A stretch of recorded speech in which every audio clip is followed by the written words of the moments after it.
शंकर भगवान को जल इतना प्रिय क्यों है? शंकर जी को संहार का देवता कहा जाता है। शंकर जी सौम्य आकृति एवं रौद्र रूप दोनों के लिए विख्यात हैं।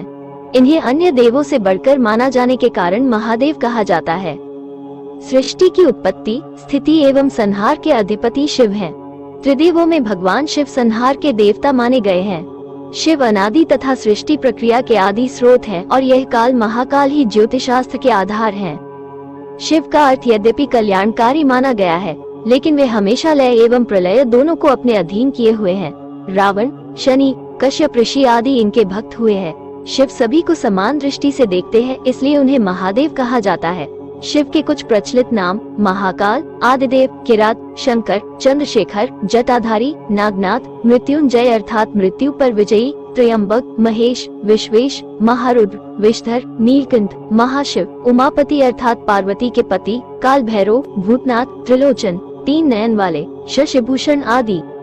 भगवान शिव को रुद्र नाम से जाना जाता है। रुद्र का अर्थ है रुद्र, दूर करने वाला अर्थात दुखों को हरने वाला। अतः भगवान शिव का स्वरूप कल्याणकारक है। रुद्राष्टाध्याय के 5वें अध्याय में भगवान शिव के अनेक रूप वर्णित है। रुद्र देवता को स्थावर जंगम सर्व पदार्थ रूप, सर्व जाति मनुष्य देव पशु वनस्पति रूप मानकर के सर्व अंतर्यामी भाव एवं सर्वोत्तम भाव सिद्ध किया गया है। इस भाव का ज्ञाता होकर साधक अद्वैतनिष्ठ बनता है।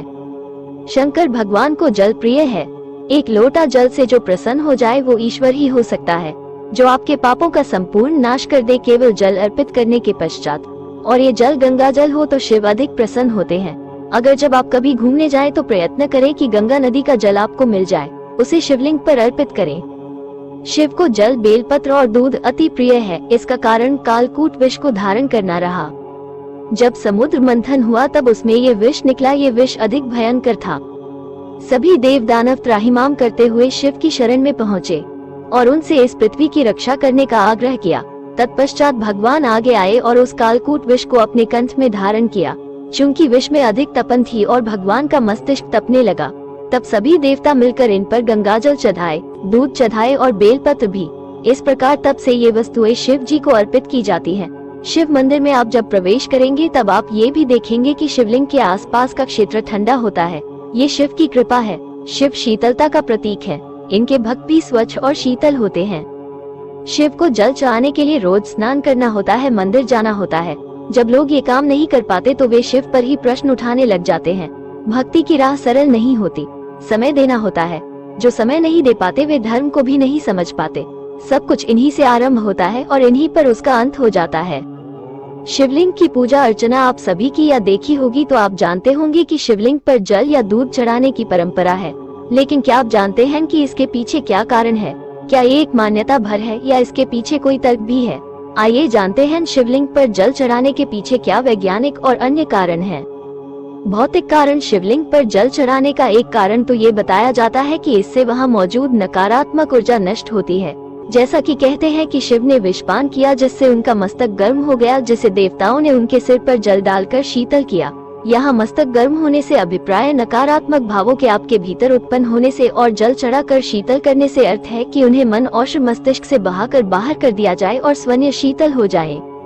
आध्यात्मिक कारण ये भी तर्क दिया जाता है कि मस्तिष्क के केंद्र यानी इंसान के माथे के मध्य में आग्नेय चक्र होता है, जो पिंगला और इड़ा नाड़ियों के मिलने का स्थान है।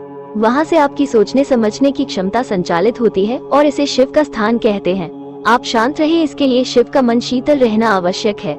इसीलिए शिवलिंग पर जल चढ़ाया जाता है, जो शिव को शीतलता देने का प्रतीक है। वैज्ञानिक कारण। वैज्ञानिक अध्ययनों में पाया गया है कि सभी ज्योतिर्लिंगों पर सबसे ज्यादा रेडिएशन पाया जाता है। एक शिवलिंग एक न्यूक्लियर रिएक्टर्स की तरह रेडियो एक्टिव एनर्जी से परिपूर्ण होता है। यही कारण है कि इस प्रलयकारी ऊर्जा को शांत रखने के लिए ही शिवलिंगों पर निरंतर जल चढ़ाया जाता है, क्योंकि शिवलिंग पर चढ़ा पानी भी रिएक्टिव हो जाता है। इसीलिए इस जल को बहाने वाले मार्ग को लांघा नहीं जाता। वही शिवलिंग पर चढ़ाया हुआ जल नदी के बहते हुए जल के साथ मिलकर औषधि का रूप ले लेता है।